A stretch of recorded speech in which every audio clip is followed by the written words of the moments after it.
இன்றைக்கு ஜனவரி 31. இன்று வரலாற்றில் ஒரு சிறப்புமிக்க நாள். இந்த கூட்டத்தில் யாராவது ஒரு 80 வயதை கடந்திருந்தவர் இருந்தார், அவர்களுக்கு தெரியும்.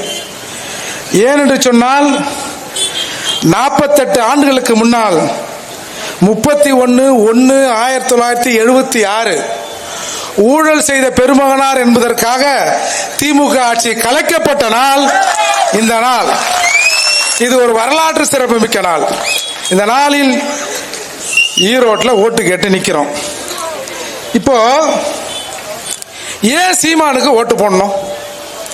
காசை கொடுக்கறான், வாங்கின்னு எவ்வளவு காசு கொடுத்தாங்களோ அதற்கேற்ற மாதிரி ஓட்டு போட வேண்டியது தானே. ஏன் சீமானுக்கு ஓட்டு போடுறோம்? அதுக்கு தான் இந்த கூட்டங்களை நடத்தி கொண்டு நாம ஊரூரா தெரிகிறாரு அண்ணன். இன்றைக்கு தமிழ் தேசத்தின் தவ புதல்வன் அப்படி என்று போற்றப்படுகிற சீமான் இன்றைக்கு வீதியில் இறங்கி தமிழ்நாட்டை காப்பாற்றணும். குறிப்பா சொல்ல போனா இவெல்லாம் சீமான் பிரிவினைவாதம் பேசுகிறார் என்று சொல்றாங்க. ஒட்டுமொத்த தமிழ்நாட்டை காப்பதற்கு தமிழ்நாட்டில் இருக்கிற தமிழர் அல்லாதவர்கள் யாராக இருந்தாலும் தமிழ்நாட்டில் செழிப்பாக வாழ வேண்டும், இந்த மண்ணின் அரசியலும் மக்களின் அரசியலும் பேசுவர் தான் சீமா. இப்போ திமுக அரசு நல்லா தான் ஆட்சி பண்ணுதுன்னு வைங்களேன். ஒன்னும் இந்த ஈரோடு கிழக்கு இடைத்தேர்தலில் திமுக தோற்றால் ஆட்சி கலைய போவதில்லை, அப்படித்தானே? சரி, இந்த சீமான் ஒரு ஆள் நான் மண்ணை காக்கிறேன், மனுஷனை காக்கிறேன், உரிமையை காக்கிறேன், அதை காக்கிறேன், இதை காக்கிறேன்னு தொடர்ந்து கத்திக்கொண்டே வருகிறார். ஒரு தடவை இந்த சீமானுக்கு ஒரு ஓட்டை போடுவோம். சட்டமன்றத்துக்கு தான் போகட்டுமே. வெளியில் நின்று மைக்கில் நான் அதை பண்ணிடுறேன் இதை பண்ணிடுறேன் அப்படின்னு சீமான் சொல்றாரு இல்லையா, ஒரு வாய்ப்பை கொடுத்து அந்த சீமானின் வேட்பாளரை சட்டமன்றத்துக்கு அனுப்புவோம். அப்படி சீமான் அவர்கள் இதுவரை பேசியதை எதையுமே நம்ம அக்கா சட்டமன்றத்தில் பேசலனா 2026 நடக்கின்ற சட்டமன்ற தேர்தலில் ஒரு தொகுதியிலும் சீமான் அவர்களுக்கு நீங்க ஓட்டே போடாதீங்க. ஏன்னா நாங்க எண்ணெய் வச்சிருக்கிறோம், நீங்க வெறுங்கரண்டி வச்சிருக்கீங்க, எப்படி ஒன்னாலும் ஆட்டுவீங்கன்றான். சரி, நாங்க எண்ணெயோடு எப்படி ஆட்டுறன்றத இந்த ஈரோடு இடைத்தேர்தலில் ஜெயிச்சு சட்டமன்றத்தில் காட்டுறோம். இன்றைக்கு ஏங்க இந்த ஓட்டுங்கிறதுங்க 200 ரூபாய்க்கு 300 ரூபாய்க்கு ஓட்டை விற்கிறோம்ல. ஒரு காலத்துல படித்தவனும் சொத்து வரி கட்டுவன் மட்டுமே ஓட்டு போடக்கூடிய நிலை இந்த இந்தியாவில் இருந்தது. புரட்சியாளர் அம்பேத்கர் மட்டும்தான் நம்மை ஆள்பவனை நாமே தேர்ந்தெடுக்க வேண்டும், ஏழை எளிய மக்களை ஆள்பவனை பணக்காரர்கள் பண்ணையார்கள் தேர்ந்தெடுக்க கூடாது என்பதன் அடிப்படையில் எல்லார்கிட்டையும் சண்டை போட்டு, இந்தியாவில் இருக்கிற மிகப்பெரிய தலைவர்கள் கிட்ட எல்லாம் சண்டை போட்டு இந்த சமூகத்தில் இருக்கிற அடித்தட்டு மக்களும் ஓட்டு போட வேண்டும் என்ற அந்த உரிமையை வாங்கி கொடுத்தவர் புரட்சியாளர் அம்பேத்கர். அப்படி வாங்கி கொடுத்த உரிமையை கேவலம் 200 ரூபாய்க்கு விற்கிறான். என்னை பொறுத்தவரை ஓட்டு என்பது நம்ம மகளை போல இல்ல, நம்ம மனைவியை போல கூட இல்ல. ஓட்டு என்பது நம்ம அம்மாவை மாதிரி. ஒரு பெத்த தாய கண்டவனுக்கு ஒரு 200க்கும் 300க்கும் விற்கிற நிலையில தமிழக மக்கள் இருப்பதால் தான் ஏன் பொங்கலுக்கு காசு தரல. பொங்கலுக்கு காசு தராது நல்லதுதான், நானும் அதை வரவேற்கிறேன். ஏன்னு சொன்னால் தமிழோட பண்டிகை, அது முதன்மையான பண்டிகையா. இந்த பண்டிகைக்கு நான் போய் ஒருத்தங்கிட்ட பிச்சை எடுக்கிறேன், என் வீட்டில் பொங்கல் வைக்கணும், வெள்ளத்தை கொடு, சர்க்கரையை கொடு, கரும்பை கொடுன்னு. அப்படி பிச்சை எடுக்கிற போது நீங்க பெசன்ட் நகர், அடையாறு, அண்ணா நகர் இந்த மாதிரி பகுதிகளில் ஏழ்மையாக இருக்கிற இடத்துல ஒரு சைக்கிள்ல போய் அந்த பொங்க பையன் வாங்கி கொண்டு அந்த கரும்பு சைக்கிள்ல கட்டுறான். ஏங்க 20 லட்ச ரூபா 30 லட்ச ரூபா காரை எடுத்துன்னு வந்து ரேஷன் கடையில் நிப்பாட்டிட்டு கரும்பை வாங்கி அந்த கரும்பு காருக்குள்ள போகலன்னு உடைச்சி சொருகிற நிலையில் தமிழகத்தில் இருக்கிற மக்களை இன்றைக்கு இந்த திராவிட இயக்கங்கள் மாற்றி இருக்கிறது. அதால அவங்க காசு தரல. அப்போ அமைச்சர் பெருமக்கள் என்ன சொல்றாங்க, இந்த தடவை ஏன் காசு தரல, இல்ல அடுத்த தடவை தேர்தல் வரப்போதில் சேர்த்து கொடுத்துருவோம். அப்போ இந்த மக்கள் தங்கள் தாயை விற்பதற்கு இவர்கள் தயாராக இருக்கிறார்கள், இவர்கள் ஒட்டுமொத்த தாய்களையும் நாங்கள் விலை கொடுத்து வாங்குவோம்னு அவன் அவ்வளவு கேவலமா நம்மளை நினைத்துக் கொண்டிருக்கிறார். எனவே இந்த தடவை ஒரு தடவை அண்ணன் சீமான் அவர்களுக்கு இந்த இடைத்தேர்தலில் ஓட்டை போட்டு சட்டமன்றத்துக்கு அனுப்புங்க. அண்ணன் என்னத்தான் கதை வெளியில சொல்றாரோ அதை போய் சட்டமன்றத்தில் அவர்களை எம்எல்ஏ செய்யறாங்களான்னு பாருங்க. இன்றைக்கு பல நெருக்கடிகள், எல்லாரும் ஒரே ஒரு அரசியல்வாதி தான் எதிர்பார்த்து கொண்டிருக்கிறான். சீமான் என்ன பண்றார், சீமா என்ன பண்றார், சீமா என்ன பண்றார், சீமா எங்க போனா காலையில இட்லி தின்னாரா, மத்தியானம் பூரி தின்னாரா, அது எப்படியா பூரி என்பது வட இந்திய உணவு, தமிழ் தேசியம் பேசுகிற சீமான் எப்படியா பூரியை தின்னாரு அப்படின்னு அதை பேசுவதற்கு ஒரு கூட்டம் இருக்கு. இன்றைக்கு நம்ம ஒரு பெரியார் சர்ச்சை, அது நாம இந்த சமயத்தில் தேவையில்லாத சர்ச்சை தான். ஆனா அவர்களுக்கு தெரியும் சீமான் இயல்பாக உணர்ச்சிவசப்படக்கூடியவர் என்பது அவங்களுக்கு தெரியும். அதை வச்சுதான் இவனுக்கு கூட கூலிக்கு மாரடிக்கிற ஒரு கும்பல் ஒண்ணு இருக்கு. அந்த கும்பலை வைத்து அண்ணன் சீமான் அவர்கள் ஏதோ பாரதியார் விழாவில் என்னவோ பெரியாரை பத்தி பேசிட்டாரு, ஈவாரை பத்தி பேசிட்டாரு, இப்பதானா பேசுறாரு, எப்போதும் தான் பேசிக்கொண்டு இருக்கிறார். ஆனா இவனுக்கு ஒரு 5-6 பேரை வச்சு அண்ணனை கண்ணாமணன் திட்ட வைக்கிறது. இதை கேட்ட இந்த மனுஷன் இயல்பா கண்ணாமணன் அவரும் பேசிட்டாரு. இது இவர்கள் வேண்டுமென்றே திட்டமிட்டு ஈவேராவை பேச வேண்டும். ஏன்னா இன்றைக்கு தமிழகத்தில் ஈவேராவை எவன் முதலில் செருப்பால் அடிச்சான்னு சொன்னா அது எல்லாமே அண்ணாதுரையில் ஆரம்பித்து திமுக காரர்கள் செஞ்சதுதான். இன்றைக்கு ஈவேராவை பத்தி பேசுகிறவர்கள் யாரும் சொந்தமா யோசித்துலாம் பேசுறது இல்ல. அந்த காலத்தில் அண்ணாதுரை என்ன பேசினார், திமுக என்ன பேசியது, அதைத்தான் நாம இன்னைக்கு பேசிக் கொண்டிருக்கிறோம். எனவே நம்ம இந்த தேர்தல் பிரச்சாரத்தில் ஈரோட்டு கிழவனை பத்தி நம்ம அப்புறம் கூட பேசிக்கலாம். ஏன் நாம சீமானுக்கு ஓட்டு போடணும்? இங்க ஈரோட்டில் இருக்கிற மக்கள் ஒன்றை புரிந்து கொள்ளணும். 2 சம்பவத்தை சொல்லி முடிக்கிறேன். ஜூலை 2022 கோபிச்செட்டிப்பாளையம் அருகே இருக்கிற வெள்ளாளப்பாளையத்தில் ஒடிசா மற்றும் ஜார்க்கண்டை சேர்ந்த ஒரு 100 பேர் எங்கிருந்தோ வந்தவன் தமிழ்நாட்டுக்காரனை விரட்டி அடிச்சதை பார்த்தீங்களா இல்லையா? இங்க இருக்கிற ஈரோடு பெருந்துறை சிப்காட்ல கிட்டத்தட்ட 70,000 பேர் வட இந்தியர்கள் இங்க வேலை செய்யறான். இந்த 70,000 பேர் வேலை செய்யறது பிரச்சனை இல்ல. 70,000 பேர் தமிழகத்தில் இருக்கிற ஈரோட்டில் இருக்கிற இந்த மண்ணின் மைந்தர்கள் யாராக இருக்கட்டும் அவனோட வேலையை பறித்திருக்கிறான் என்பதை உணர வேண்டும். அதை உணர்த்துகிறவர் தான் சீமான். நீங்க ஏதோ நாம தமிழனை பிரிக்க போறோம், மற்றவங்களாம் திரட்ட போறோம் அப்படி இனவாதம் பேசுகிறார். எப்படி சாதியவாதம் ஆணவ படுகொலைக்கு இட்டு செல்கிறதோ அதே மாதிரி இனவாதம் பேசுவது இங்கே ஒரு பேரழிவை ஏற்படுத்துன்றான். தமிழர்கள்லாம் உண்மையிலே அந்த உணர்வோடு இருந்திருந்தா இன்றைக்கு சீமான் என்ற ஒரு நபர் கத்த வேண்டிய அவசியமே இல்லடா. எரும மாடு கூட கொஞ்சம் உரைக்கும். ஆனா தமிழருக்கு அது இல்ல. வெளிப்படையா அதை நாம ஒத்துக்கிட்டு தான் ஆகணும். இல்லன்னா இவ்வளவு சிரமமே இருக்காது. தமிழருக்கு எதிராக எவனாவது பேசினால் அங்க இருக்கிற தமிழன் அந்த இடத்திலிருந்து செருப்பை எடுத்து அடிப்பான். இப்ப நாம இவனை செருப்பு எடுத்து அடின்னு சொல்றோம், செருப்பையும் வாங்கி கொடுக்க வேண்டிய நிலையில அண்ணன் சீமான் இருக்கிறார். அதுதான் நமக்கு இங்க சங்கடம். இன்னொரு சம்பவம், பொதுவா மற்ற மாநிலங்கள்ல இது எங்க ஊரு நீங்க கிளம்புங்க அப்படின்னு சொல்றத நாம பார்த்திருக்கலாம். ஆனா இங்க கோவை திருப்பூர் உடுமலை ரோட்ல இருக்கிற அந்த 28 ஜனவரி 23 இந்த தென்னை மர சங்க தொழிலாளர்லாம் இருக்காங்களா, அவங்க போய் அந்த கோட்டாட்சியர் அலுவலகத்துக்கு முன்னால ஒரு ஆர்ப்பாட்டம் பண்றாங்க. என்னன்னு, நாங்க ஊரை விட்டு வந்துட்டு எங்களுக்கு கஞ்சி கொடுன்னு இல்ல, ஏங்க நாங்க இந்த மண்ணின் மைந்தர்கள், இந்த ஊர்க்காரர்கள், நாங்க கிட்டத்தட்ட ஒரு 50-60 வருடங்களாக 2-3 தலைமுறையாக இந்த பனையேறுகிற வேலையை செய்து கொண்டிருக்கிறோம். அந்த பனையேறுகிற வேலையை இன்றைக்கு இந்திக்காரர்கள் புடுங்கி கொண்டார்கள். எங்களை வாழ வைங்கன்னு இந்த ஊர், இதே ஈரோடு, இந்த மாவட்டத்தில் இருக்கிறவர்கள் அந்த இடத்துல போய் ஆர்ப்பாட்டம் பண்ணதெல்லாம் பார்த்திருப்பீங்க. இதையெல்லாம் பார்த்த பிறகு, இதை செய்திகளாக பார்த்த பிறகு உனக்கு உணர்வு வரலன்னா நினைவில் பிறந்ததுன்னு ஒரு வரலாற்றில் ஒரு கதை இருக்கு. அதாவது நேரடியாக உறவு கொண்டு பிறக்க வேணாம், நினைவு வேற எங்கேயோ இருக்கும். வீட்டில் கணவன் மணி ஒன்னா இருப்பாங்க. அப்படி ஒரு கால தமிழகத்தில் நிறைய பேர் இருந்திருக்கானோ அப்படிங்கிற சந்தேகம் இன்றைக்கு வெகுவா வலுக்குது. ஏன்னா ஒன்றும் இல்லை பாருங்க, ஒரு 7 பேரை விடுதலை பண்ணாங்க. ஏங்க தமிழகத்தில் காங்கிரஸ் கட்சிக்காரன்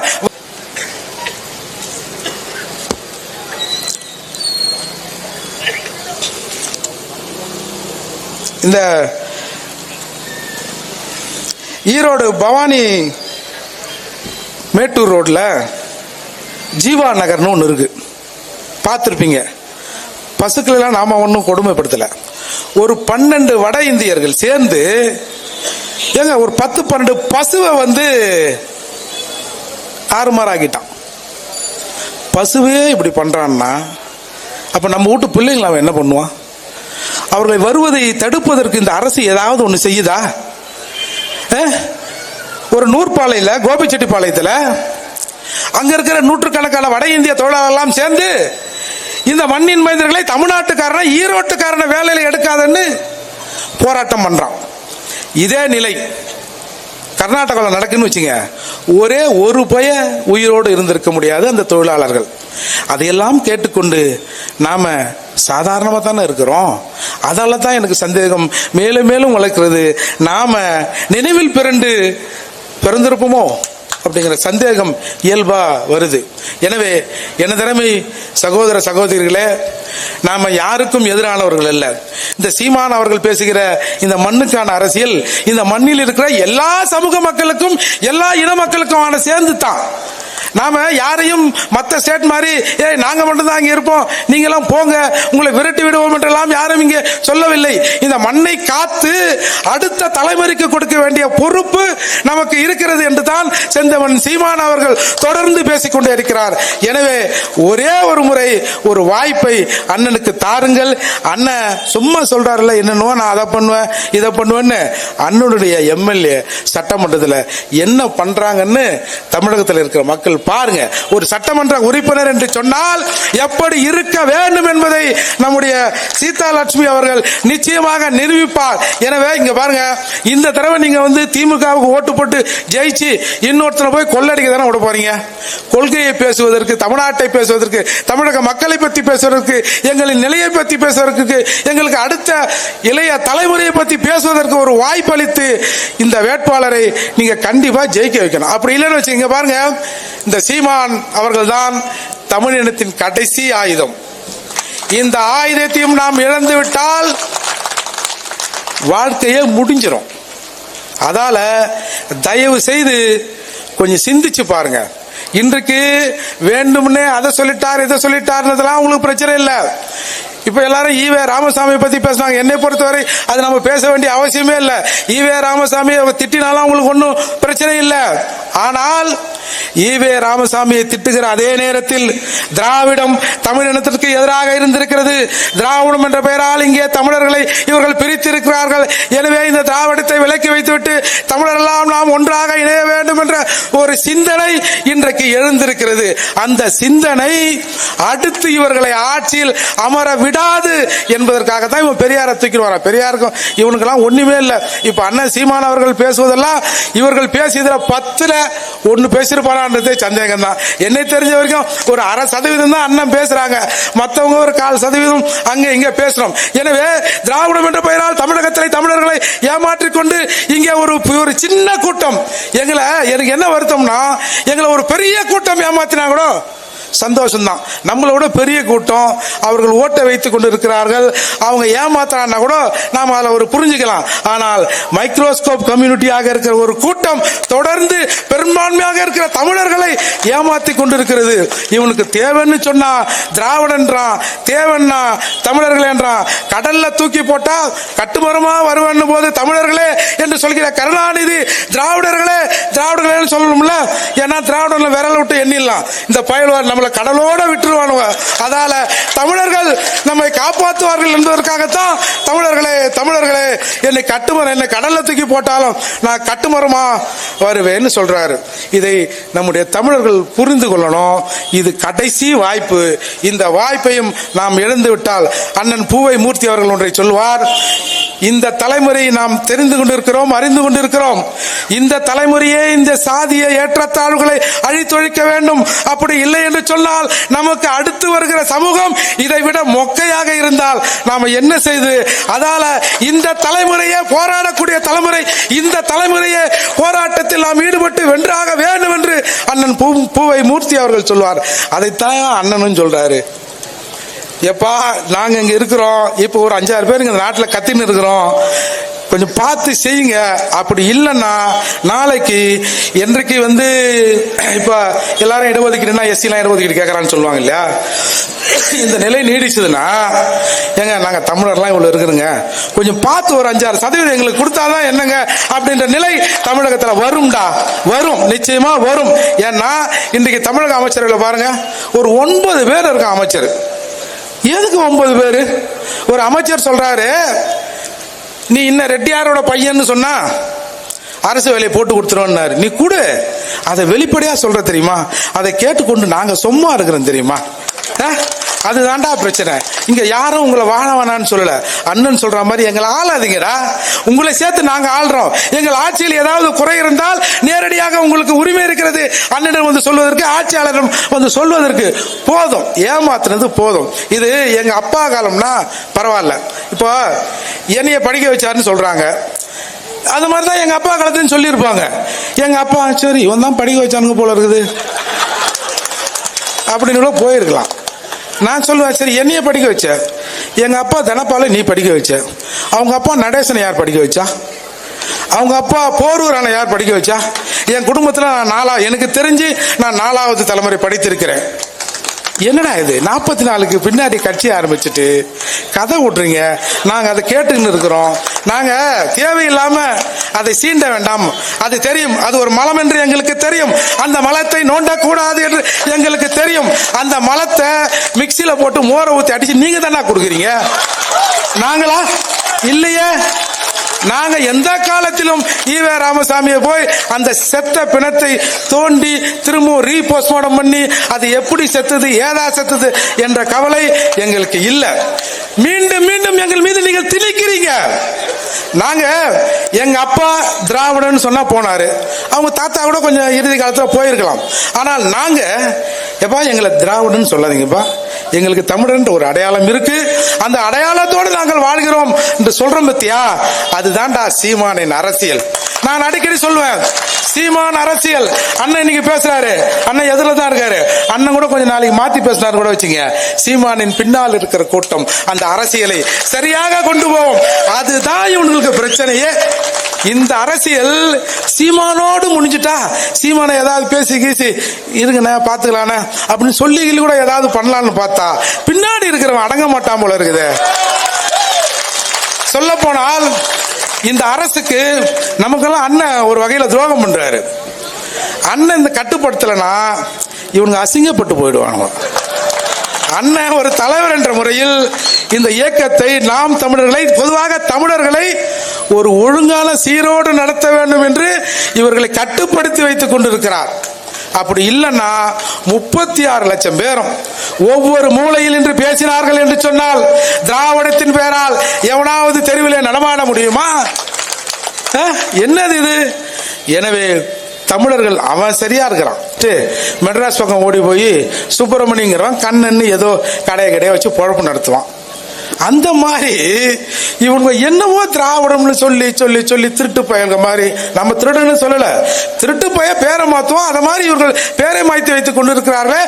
அதனால் இவர்கள் திருடராக இருப்பார்களோ என்று இன்றைக்கு ஒரு இளைய தலைமுறை பேசுது. எங்களை பார்த்து ஏன்டா நீங்க திருடன்றீங்க, எங்களை பார்த்து திருடன்றீங்க, வேற யாரை தான் பார்த்து சொல்றது?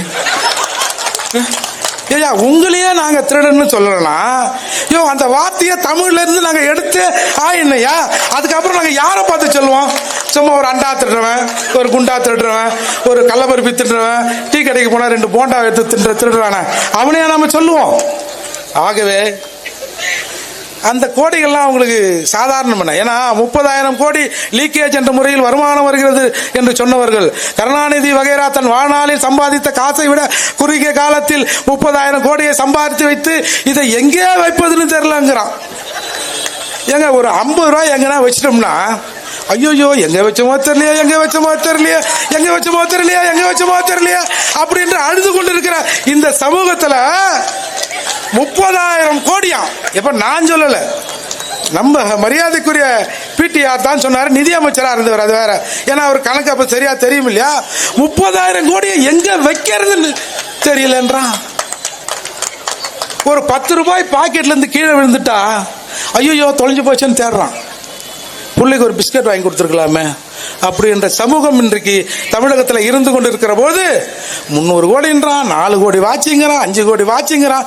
என்ன 5 கோடி வாட்சினா ரிவர்ஸ்ல காட்ட போகுது? இல்ல வாட்சே டைம் அண்ணா இந்த டைம் நல்ல டைம் தானே அப்படியா சொல்ல போகுது? அப்போ இவர்கள் இந்த மக்களின் ஏழ்மையை பயன்படுத்திக் கொண்டு எப்படி வாழ்ந்து கொடுத்திருக்கிறான், நாம எப்படி அதற்கு அடிபணிஞ்சிருக்கிறோம், எதை வச்சு இந்த 200 மானங்கட்ட 200 300 முன்னாலாம் மானங்கட்ட மானிட்டர்னு ஒன்று சொல்லுவாங்க, அதுதான் இருக்கிறத விலை கம்மின்னு 150 ரூபா. இப்ப ஏதோ ஸ்டாரு அது இது வீரன் பாருங்க, தமிழனை மொக்கையாக்குறதுக்கு இவன் விட்றான் பாருங்க சரக்கு பேர வீரன்.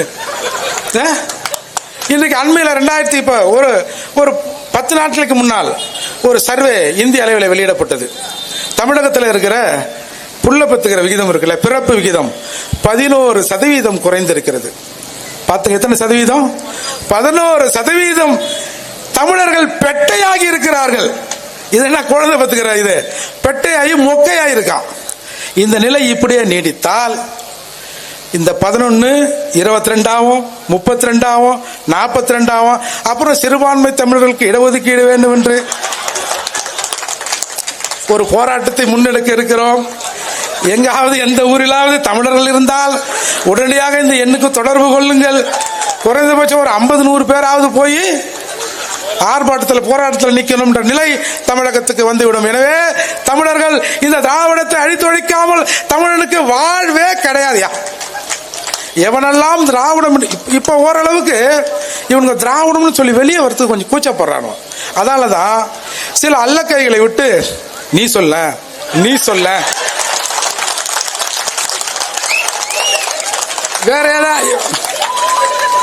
வேற யாராவது பேசிட்டா ஒண்ணு இல்ல. நானு அண்ணன் வீட்டு முன்னாடி போராட்டம் பண்ணாங்க, நாங்களும் என்னமோ நினைச்சேன். கடைசியில் அண்ணன் சொன்னாரு, ஏப்பா முடிவெட்ட கடை முன்னாடி மயிர் வெட்ட கடை முன்னாடி போய் இவனுங்க மயிரை காட்டி நின்று இருக்கானுவா அப்படின்னு.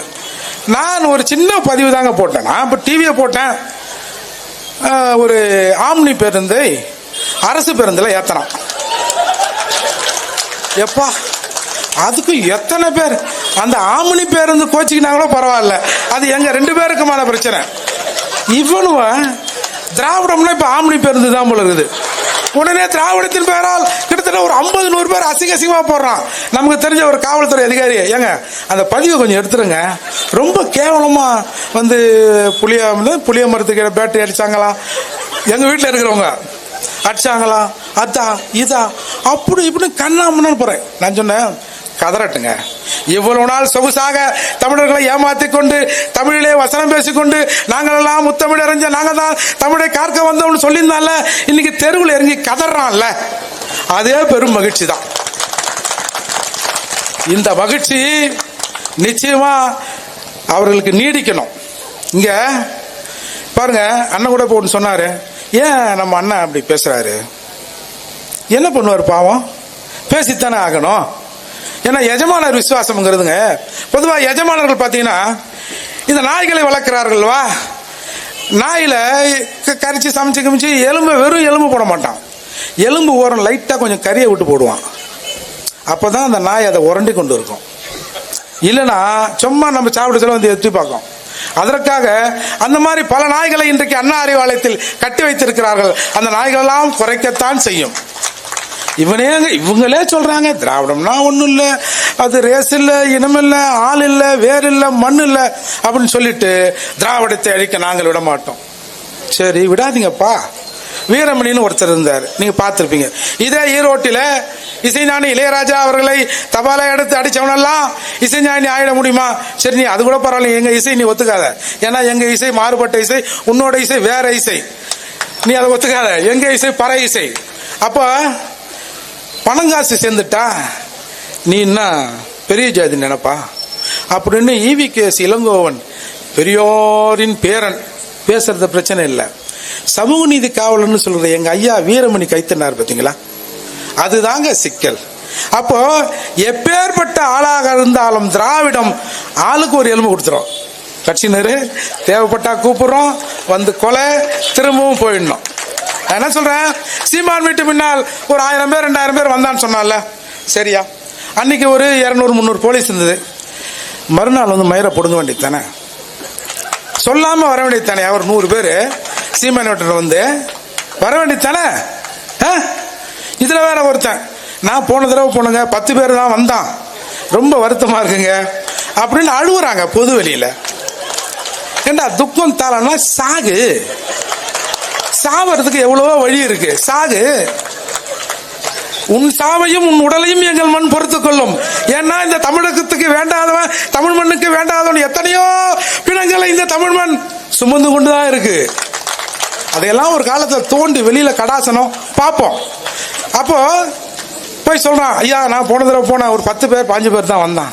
சரி நீ கவலைப்படாத, இந்த தடவை போ, நான் இன்னும் கொஞ்சம் பேர் அனுப்புறேன் அப்படின்னு ஏதோ வந்தானுவன். அதில் கூட 2 விதமாக தான் கூட்டு வந்திருக்கானுங்க. இப்போ பெரியாரிஸ்டுகள் வந்து அண்ணன் வீட்டை முட்டுருக்கா எல்லாம் கருப்பு சட்டையெல்லாம் போட்டு வந்திருக்கணும்.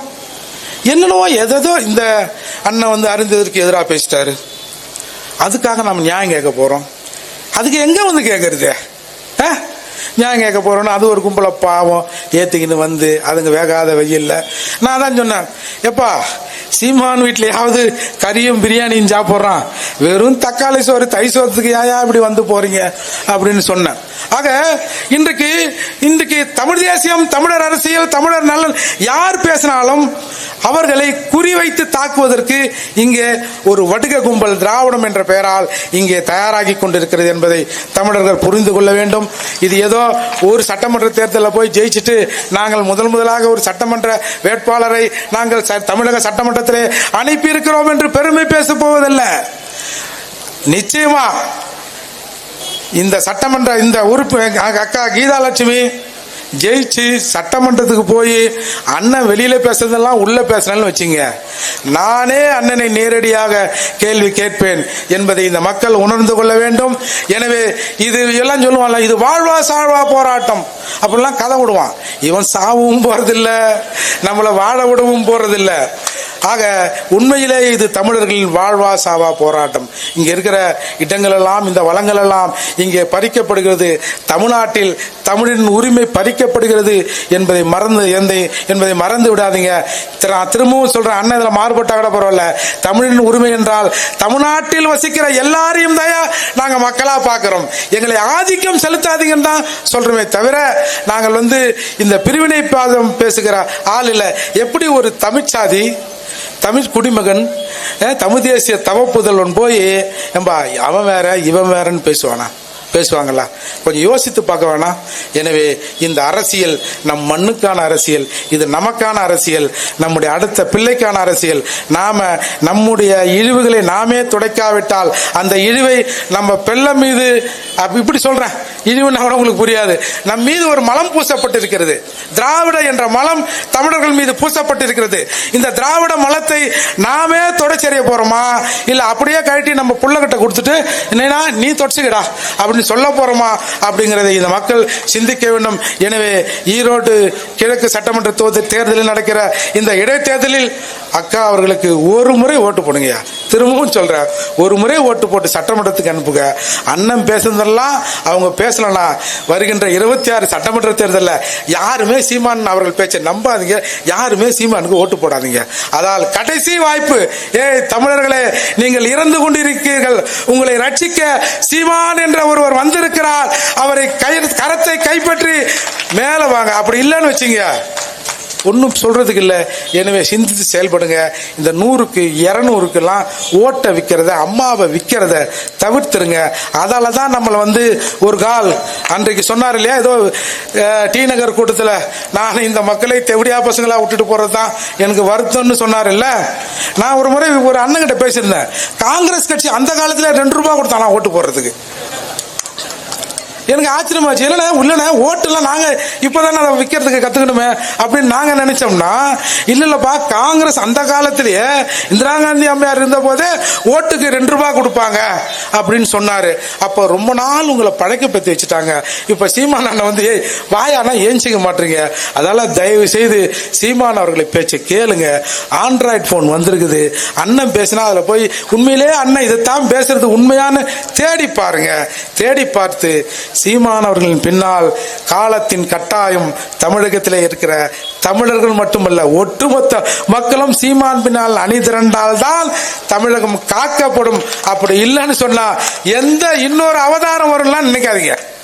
பிரபாகரன் எப்படி ஒரு அவதாரம், அந்த அவதாரம் எதை நிரூபிக்க இந்த லோகத்தில் படைக்கப்பட்டதோ, இந்த உலகத்தில் படைக்கப்பட்டதோ அதை நிறுவாமல் அது போகாது என்று சொன்னார்கள். அதை போல சீமான் ஒரு அவதாரம். அந்த அவதாரம் தமிழகத்தில் இருக்கிற தமிழர்களை தூக்கி நிறுத்துவதற்காக பிறந்த அவதாரம். அதை செய்து முடிக்காமல் அந்த அவதாரம் இந்த மண்ணை விட்டு மறையாது. அவர் கூட்டுகிற போது எழுந்து வருவதற்கு, நாம் நடப்பதற்கு, எழுந்து வருவதற்கு தயாராக இருக்க வேண்டும். அப்படி மறுத்தால், மறுக்கிற வேலை இல்லை, மறுத்தால் முடமாகத்தான் இன்னும் தமிழிடம் இருந்து கொண்டே இருக்கும். எனவே அண்ணன் செந்தமிழன் சீமான் அவர்களின் கரத்தை வலுப்படுத்த சீதாலட்சுமி அவர்களுக்கு மைக் சின்னத்தில் ஓட்டு போடுங்க, மைக் சின்னத்தில் ஓட்டு போடுங்க. நன்றி, வணக்கம்.